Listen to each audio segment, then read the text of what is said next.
Hey, you're listening to Main Pod Girl, a podcast by Popheads for Popheads. Every other week, y'all can check in with us while we discuss your burning questions, as well as what's happening in pop music. Throughout the series, we'll be chiming in on our favorite recent discussion threads and diving into the latest pop emergencies. Hey everyone, I'm Sola. I'm an alt R&B pop music artist originally from San Jose, California. I have a bachelor's degree in music and a master's degree in music industry studies.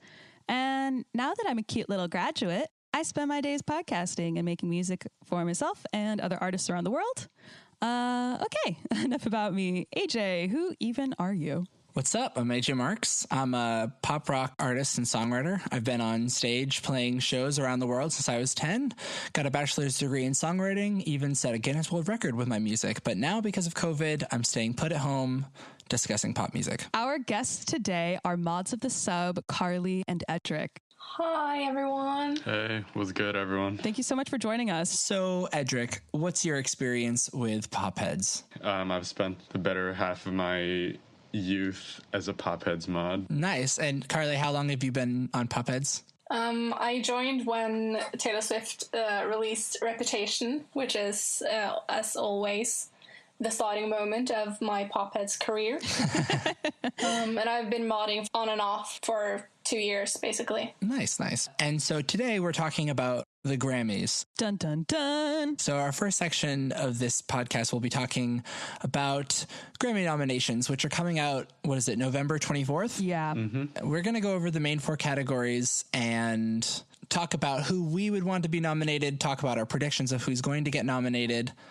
Which one should we start with, Megan? I think that we should start with Song of the Year. I kind of have who I want to be nominated and who I think will be nominated.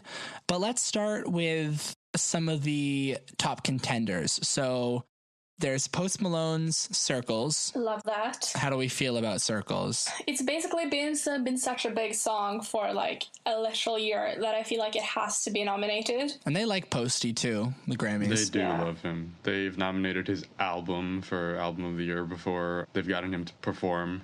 So I don't see a situation where he's not nominated for this. I know it's a little bit like before the eligibility period, but you know, the Grammys, they tweak their eligibilities a lot. Like, I think Circles has a way to get nominated. Yeah, I think it's a stronger contender for Record of the Year, but I do think that it's one of the 5 that I most predict to be nominated. Yeah, for sure. Yeah. And like as of this week, it just clocked, I believe, like 63 weeks on the Billboard chart. No, I think it actually fell off this week. Yeah, this week was the first time that Post has fallen out of the charts since, what, Like 2017? Yeah. And that one user said, "We are now Post Malone." Oh my God. Yeah. Another song that I think is almost impossible to not be nominated is Blinding Lights by The Weeknd. Yes, Yeah, for sure. just to get that out of the way, that's a guarantee. Yeah. But I feel like that's more like a Record of the Year than Song of the Year, though. I would agree with that. I think it sweeps both. Usually the Record of the Year and Song of the Year, they kind of cross over with like, you know, 1 or 2 differences in each.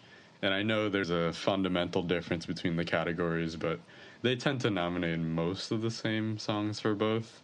And I definitely see Blinding Lights getting both. Yeah. I would say it would be a big upset if it didn't get Record or Song of the Year. Yeah. I totally agree. I can't imagine a universe in which Blinding Lights isn't nominated for one of those. I think like Popheads would go on a literal riot. Speaking of Grammy favorites, there's Billie Eilish's Everything I Wanted.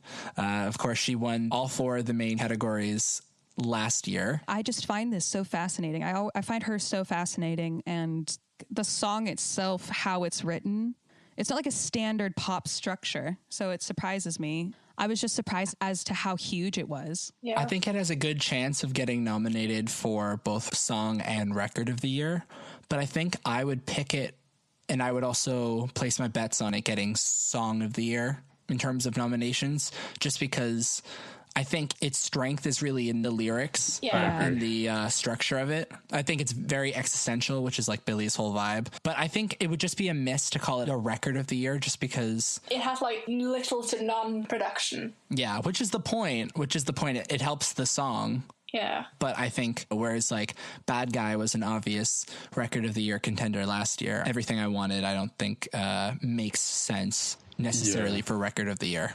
Yeah, also here's the thing, like Everything I Wanted, like I wouldn't call it like an underperformance, but like it only peaked at number 8 on the charts. And they tend to nominate like the biggest songs, the biggest moments. And not that Everything I Wanted like wasn't a big song, but it felt like it had its moment and it went and it's gone. It definitely underperformed when you compare it to our previous era. Right. I would say, keeping all other things constant, if this was an artist other than Billie Eilish, I wouldn't say it had a chance.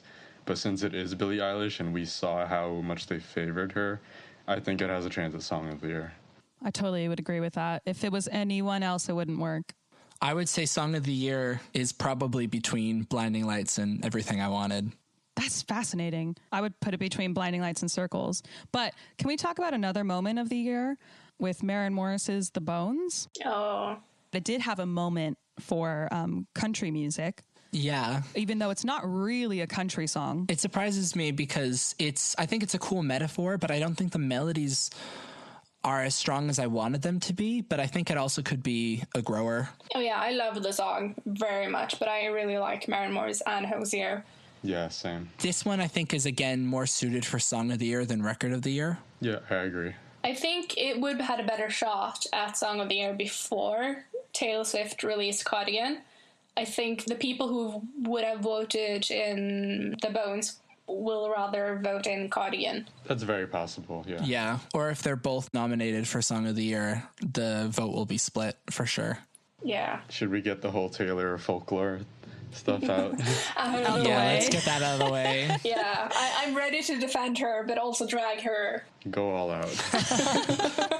Do your worst. Why don't you start this one off, Carly? As the sole Swiftie of this podcast right now, I really like folklore. I really like Cardigan. It's not Taylor at her best, but it's like a return to roots that she needed. And I think it has a shot of Song of the Year.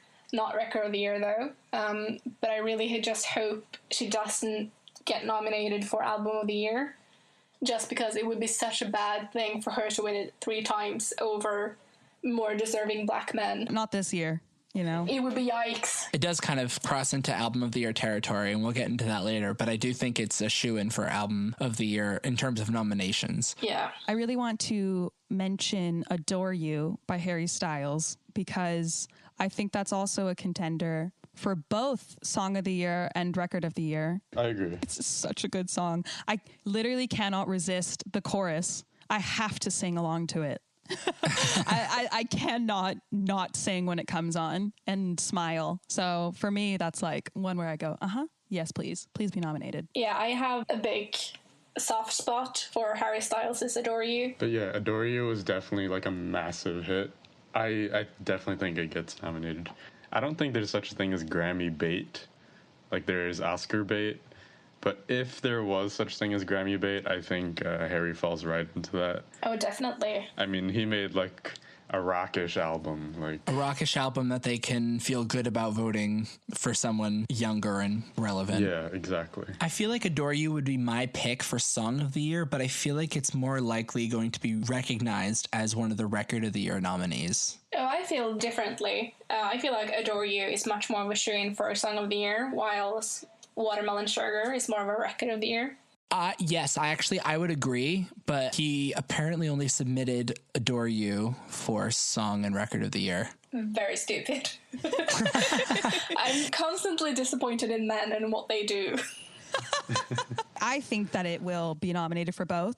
I just think it's such a great song and it was a hit. And it's just... Sounded like you were choking up there. I know, my voice cracked and I was like... Such a great song. It's just such a good song. I was a huge One Direction fan, though, when I was in high school. So I'm also biased. Yeah, I still am. Same. Yeah, but I'm obsessed with his voice. I just think he's fantastic. One song that I saw like one shout out for on like Billboard and then like one person on Gold Derby shouting it out that I really want to be nominated for Song of the Year is Lose You to Love Me by Selena Gomez. Oh. I know that that's a long shot, but I just think it is one of the, like, personally, I think it's like one of my favorite songs written in this like Grammy period. I just think it's so beautiful, and every time I listen to it, I also can't resist singing.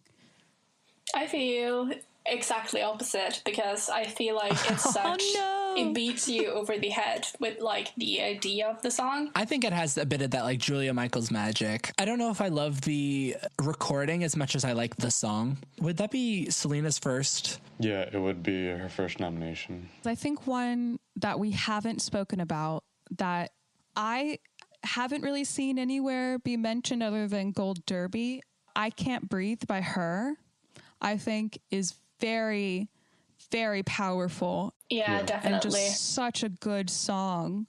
And I think it captures a moment from this year in a lot of our lives, especially in Americans' lives, that resonates in a way that I would be surprised if it didn't at least get a nod with a nomination. That's just my opinion.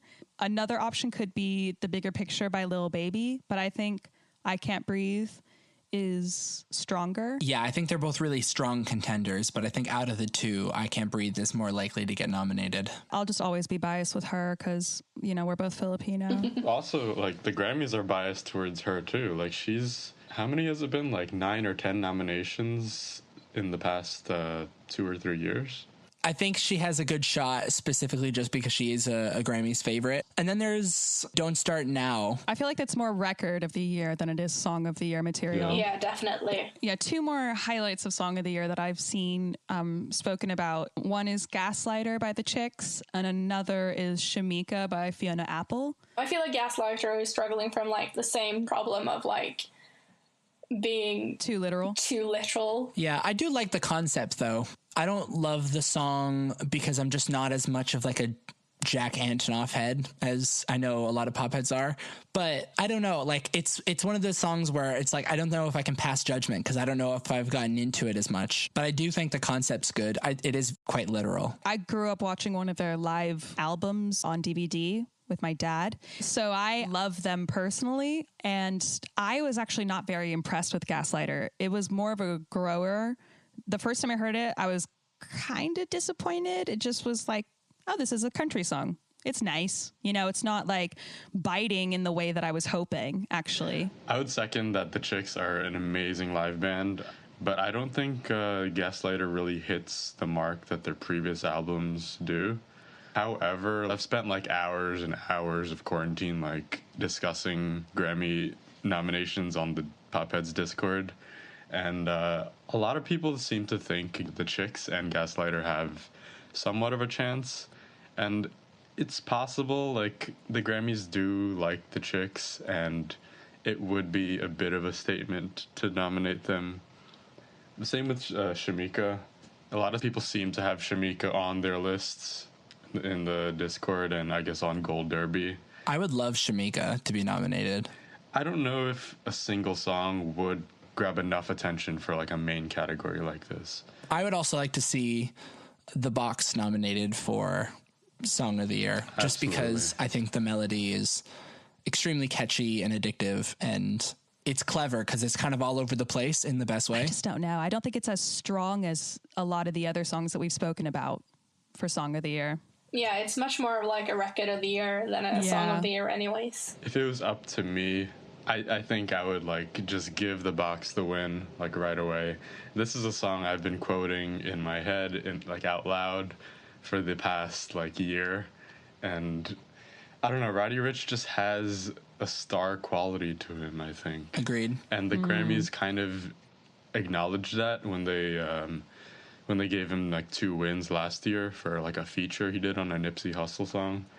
I do see him getting some kind of spotlight this year because the Grammys do like to make out like a single big winner of the nominations and then a single big winner of the actual awards show. And I think Roddy had a pretty big year. I mean, there's a few people you could say are like the big winner types of the year. I think Roddy could be one of them. What he does is just so interesting, I feel. So I'm excited to see if he gets nominated, but I hope there's a nomination there somewhere for him. But I do agree that the record is stronger. Let's move on to record of the year, and let's start with Rain on Me. What are we thinking? I know that Forbes, Billboard, and Variety have said it has a strong chance. Lady Gaga and Ariana, like, they're two big megastars with a number one, I guess. I definitely see that getting something. Just the performances, like I love the balances of Ari's really like femme kind of high voice and Gaga's like lower register. It's so drag. Yeah, exactly. I really like having those like kind of polar opposites there. Ari's vocal runs, I think, make the song. Like I think I like it more as an Ariana Grande song than I do a Gaga song. Wild. Blasphemy. Like the balance of like Ari's like femme voice and Gaga's lower register, and it kind of creates that nice range. I feel like that's the same with like the Savage remix. Yeah. You know, like Beyonce's ad libs over Megan's hard hitting bars. I think we all know it's going to go to Blinding Lights, but if I had to pick which one would win record of the year, I would probably pick Savage remix. See, if I was to pick, I would pick Say So. Same. I feel like that's such a perfect song. I think if it's not nominated for record of the year, Doja's robbed. Same. I'm not like the big Doja Cat fan or stan or anything, but I just like think that Say So has such a great production and delivery. It's perfect in any way. If we're talking like the biggest moments of the year, like musically, I think Savage and Say So are like right at the top, because those got like, not only did they become like huge streaming hits, huge radio hits, they also kind of became like cultural phenomenons in a way. Yeah. Like due to TikTok. I think another big musical moment of this year would have been Rockstar by DaBaby and Roddy Ricch. Because first, like that was like the biggest song of the summer, like hands down. But second, like it has a bit of that conscious undertone to it. And DaBaby, as an artist, he had a huge year with all his features, his album. He had several hits this year. I think he could be like a big winner of this nomination night, and maybe even the award night. We'll see. That's another discussion for another time. If it was up to me, like, I'm just biased towards hip-hop, perhaps, but Rockstar was like my record of the year. I feel like for record of the year, most hip hop and also R&B has had much more interesting production than most like regular pop songs 100%. in the last like 5 years. Yeah, I think especially this year. I'm really holding out hope that Black Parade gets a nomination, just because Black Parade is...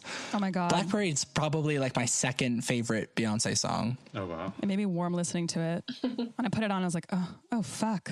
The vocal delivery switching between like her registers is really well done. The production's great, the percussion, the flute. One more song that I want to mention, and a band that deserves, in my opinion, a nod at this point, at least, is BTS with Dynamite. I personally don't think that this is their best song. I have been a huge BTS fan since before they even debuted. I love them, but I don't think this is their strongest song. But for record of the year, I think it could be nominated. And plus, people have been talking about BTS being nominated for awards, or rather not being nominated for awards. And that's been a major part of discussion, is sort of the underappreciation, I suppose, of K-pop in the West. I feel like Dynamite would be definitely the wrong song to give BTS an award for, just because I personally really hate it in like terms of both production value and melody. I heard it first like in a Samsung ad, and it sounds like so grating to me. And like, I actually like BTS, but yeah, no, I just like the song isn't very good. See, for BTS and Blackpink, I'm more like hoping that they get nominated for Best New Artist, because as you guys said, I don't think Dynamite's the right song to get nominated. But they're the right group. That's the thing. Yeah. It's long overdue that they are nominated for Best New Artist, and apparently they have somehow have a chance at being nominated. So if they are eligible, then they definitely should. Yeah, like winning Best New Artist when you've been in like public consciousness for so long feels so weird to me. Over half a decade. Oh, it is very long overdue, but I think the Grammys have a tendency to kind of award long overdue artists like 2 Years Too Late. That's why I feel it could be this year. Examples are Ed Sheeran and Kendrick Lamar. Like they got snubbed for like their first 2 years and then got wins later. The 5 artists I would put bets on to definitely get nominated would probably be Megan Thee Stallion, Doja Cat, Summer Walker. Yep. Those I think are all shoo-ins. And then maybe Rex Orange County and Mickey Guyton. Ooh, interesting. Well, I think for the country artists that would be nominated would either be Gabby Barrett or Ingrid Andress. I hope I'm saying those correct. I don't think both of them would be nominated. I think one would be nominated. If they were both nominated, the country community would have to rally behind one of them instead of the other.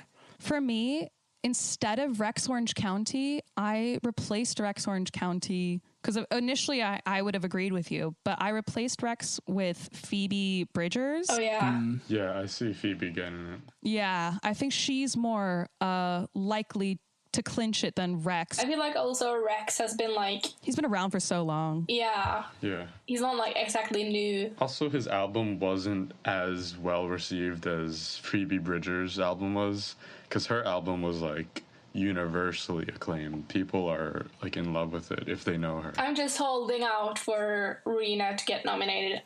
She's a really long shot. I don't think she's as big of a long shot as like some of the other people I want to get nominated, like Noah Cyrus and Kiana Lede. I think she has a really good shot. I just don't think it's likely that she'll be nominated, but I really hope that her, Doja, and Megan are nominated because those are my top 3 picks. I really think Rina could be nominated. I think that she has a lot of musician fans. I also think Conan Gray has a shot because he's young and fresh and has huge streaming numbers, so he's really well known.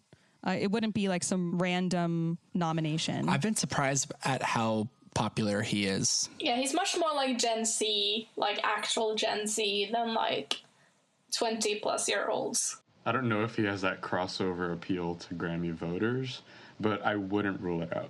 But I think it's less likely. I think Rina's more likely. Rina is more of like the full artist package. She has like the vision, and she has like the visuals, the vocals. And yeah, Conan is like much fresher. He hasn't had much time to develop as an artist, while Rina basically already had an era before this. I think what it comes down to is who the Grammys are more aware of, because they might know a name, but they might not like appreciate them as much as our communities do. Another person that I've seen pop up quite a bit was Pop Smoke for a posthumous nomination. Absolutely. Rest in peace to Pop Smoke. Do you think that that's likely? Well, here's the thing. If this was like 2015 or something, I think they would completely snub him. But I think the Grammys have been getting a little better at noticing who's actually relevant in hip-hop. A little better. The bar was really low, but it's getting better. And the fact that he is a posthumous artist, the Grammys do like to give those late awards. Like they gave a nomination to Mac Miller. They gave 2 awards to Nipsey Hussle after he died. And when you look at like how successful Pop Smoke's album was, like it's one of the biggest albums of this year. So I think it would be ridiculous if the Grammys didn't recognize Pop Smoke this year. And I think they're getting better with recognizing hip-hop artists.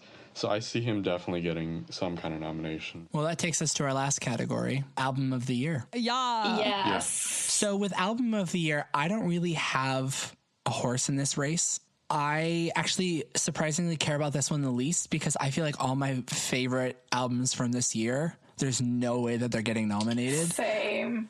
Yeah. And then like Ryan Beatty is not going to get a nomination, so there's no point talking about it, you know? I think I really liked Fine Line, but I also don't think about it as Album of the Year. I really liked Future Nostalgia, but I don't think about it as like the Album of the Year. Oh, I think some standees are going to come for you over that. Well, yeah, I think they're both great and solid pop albums, but neither of them stand out as like revolutionary. Although I do think that Future Nostalgia is the best out of all the pop albums this year. Surpasses Fine Line, definitely surpasses Chromatica. I actually think that I'm not sure if this can be like qualified as a pop album, but I think Hollywood's Bleeding would be a really great album of the year. It has so many bops, so many good songs. That's like lower on my list. I think it's possible, but it just based on the fact that it's Post Malone and they love Post Malone.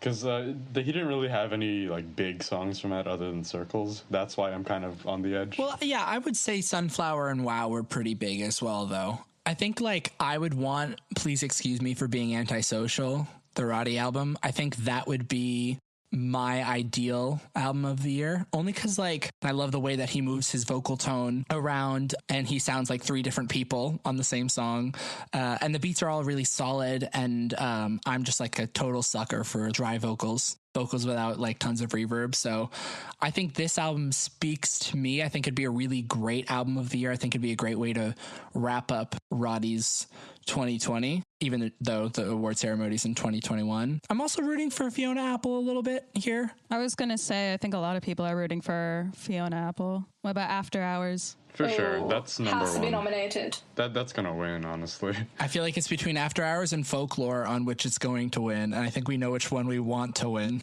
So like this is like a heavily debated topic in the Discord about like the album of the year nominees, and I think everyone pretty much sees that After Hours is going to win it. Folklore has a chance, but like it's gonna cause a meltdown if it wins. Yeah, the optics would be so bad. Although I will say, like the certain nominees, like the ones that have 100 or like 99% chance, are like After Hours, Folklore, Future Nostalgia, Fine Line, and then like lower possibilities would be like Please Excuse Me for Being Antisocial, Chromatica.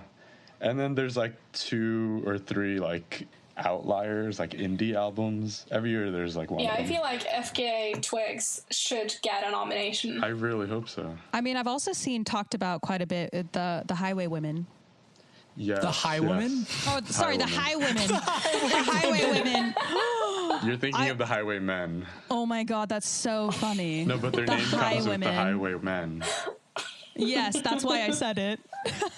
Yeah, I think the Highway Women. I listened to that album for the first time this morning, and the album made me want more supergroups. I was like, this is such a good idea. That is one of my personal favorites of the year, and I think that's who I'm rooting for, especially because Brandi Carlile's in it, and she's one of my favorite artists ever. But also Maren Morris is in that. Like when you have 2 of those huge artists that Grammys love with such a raw, rootsy album, I think it has a great chance of getting nominated. I guess either that or The Chicks for that country slot. I've also seen Bob Dylan and Brittany Howard spoken about. So Brittany Howard, like I think that could be the big surprise there. Like I put her on my list too because the Grammys do love Alabama Shakes, and Brittany Howard, this is like her solo debut, and it was like received really well by critics.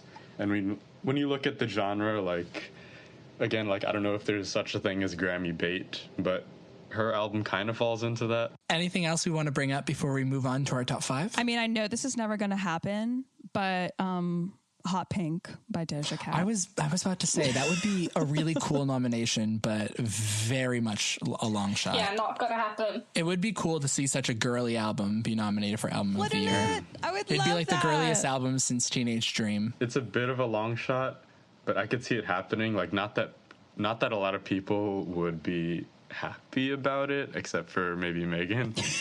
But there have been albums nominated in this category based off like one song.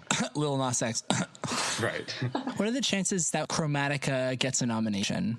Because I feel like people want this for Lady Gaga, and I am such a Lady Gaga fan, and I don't want this for album of the year. I did not put it on my list. I did not put it on what I thought was the most popular. I don't know. I just this one didn't hit for me, but I also just don't listen to as much like house or dance music. So the references she was pulling from just like didn't speak to me. It's an all-around right album. It definitely isn't Gaga at her best or like even most experimental. I feel like if this wasn't a Gaga album, it wouldn't be in consideration at all. Oh yeah, definitely. But you can say that for a lot of the albums. So like Chromatica was an enjoyable album for me. Like I don't go back to it much, but I actually quite liked it. If it was up to me, I would not put this in this category, but after having more discussions about album of the year and stuff, I guess Discord people, like it seems like Gaga is really well favored by the Grammys, and she had that big moment with Shallow the other year, and she has like a lot of press around Chromatica too, so I could see it happening because of that. And like a nomination. Yeah, the I nomination. feel like it would be too late because A Star Is Born was way much of a moment, much more an album of the year than Chromatica. Yeah, I will say Chromatica felt like an album for the fans, not really for like the general public. And then even as a fan, I didn't like it. Yeah, and you're a big Gaga fan. I had this moment this year where like Kesha, Katy Perry, Lady Gaga, like they all released an album, and all of them I was like, meh. Well, Ariana Grande released an album that everyone didn't like, and I really like. So actually, that's a good transition. Let's get into our top 5. Every week, we are going to be going through a top 5, and this week's top 5, our top 5 Ariana Grande songs. So I love Ariana Grande, as many, if not most of you do as well. And so this was very difficult for me. And I still don't agree with myself. I've chosen some based on nostalgia, and I don't know how I feel about it, but it's been done. It's finished now. So let's go down our top 5s, starting with number 5, AJ. Okay, number 5 is December from Christmas and Chill. What? I don't know that song. Love that album. I love that, or EP, I guess. I absolutely love her corny Christmas R&B songs. I think they're great. So I put it at number 5. God is a Woman is number 4. It just has the best outro of any Ariana Grande song, and everyone knows it. Yeah. Valid. It makes me feel like I'm in Hercules. Yes. And then number 3 is Greedy. Number 2 is Baby I from her debut. It's just so classic. I really like it. I don't know what it means. You know, it's a weird title, but I just really like the song. And then number 1, everyone's going to hate me, is Focus. Ooh, okay. No, okay. I agree with you on that, but we'll get to my list later.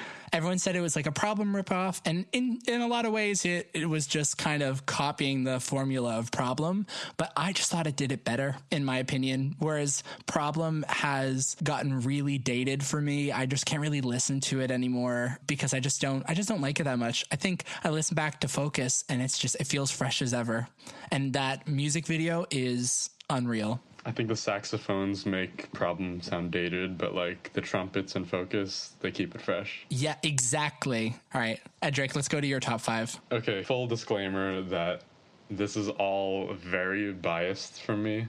I do not agree with most like public opinions of her music. All right, this is going to be messy. I'm here for it. I don't know if it's messy, but you know, maybe people are just going to be let down by this. But If it's not messy, can you make it messy? I could totally make it see that. But yeah, number 5, I have Be Alright, which I love because of that opening riff. I guess like those keys, they're just like great. But I'm also like really biased because like the choreo she does for that song is incredible, and I've actually learned it myself. I think about the choreo every single time I listen to that song. I feel like Ariana agrees with you based on how many times she's done that song live. Right? Yeah, she has. My number 4 is Focus. Like AJ said, it's incredibly underrated. I think there was like a rate for this on Popheads, and this was like the lowest Dangerous Woman song. No. Oh, no way. 100% deserved. Ooh, shade.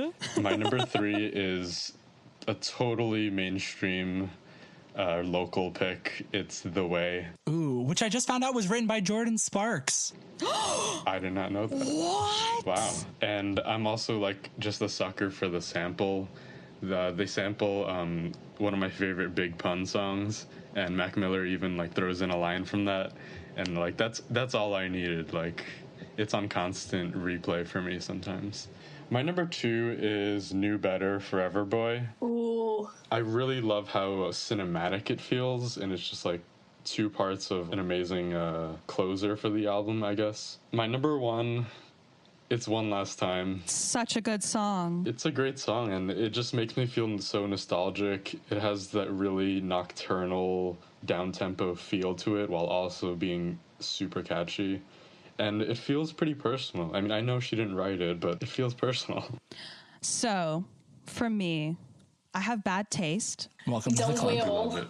My number 5 song is Almost Is Never Enough, her ballad with Nathan Sykes. And this is because this was like one of the first songs that made me really fall in love with Ariana Grande. I'm biased though, because I also loved The Wanted, and specifically Nathan's voice was what got me into The Wanted. Number 4 is Breathin'. It gives me chills still to think about it and just to listen to it. Maybe that's because I live in Manchester. I would say that like the live version of Breathin' is better than the original. It's just because of angelic. all the extra runs that she does. And oh my gosh, it's so good. If anyone hasn't listened to Breathin' live, go and stream KY for now. I've seen her perform it live. I can confirm. Same. She goes off. It's the best song on KY for now. My number 3 is Into You. Fan favorite. Another song that just makes me feel so good every time I hear it. And there's a YouTube video of this guy breaking down all of the stems of the track